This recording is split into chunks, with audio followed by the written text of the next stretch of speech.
दिल साफ हई जिला टाप हई गुंडा गोर दिया चोरवन के बाप हई। दिल साफ हई जिला टाप हई गुंडा गोर दिया चोरवन के बाप हई।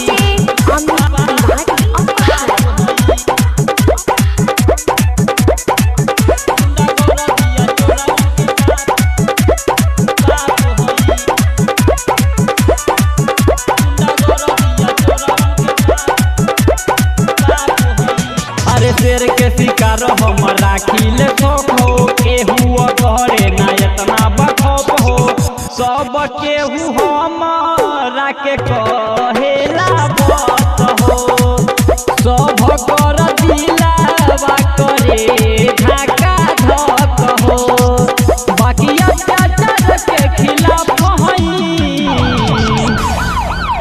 दिल साफ हई जिला टाप हई गुंडा गोर दिया चोरवन के बाप हई। दिल साफ हई दिल टाप हई गुंडा गोर दिया चोरवन के बाप हई।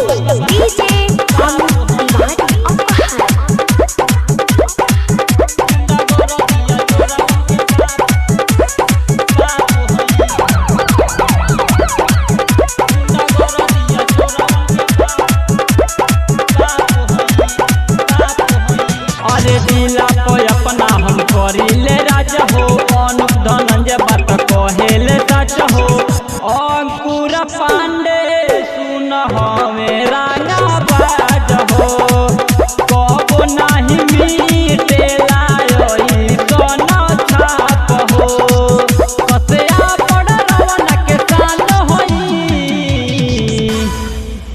दिल साफ हई जिला टाप हई गुंडा गोर दिया चोरवन के बाप हई। दिल साफ हई दिल टाप हई गुंडा गोर दिया चोरवन के बाप हई।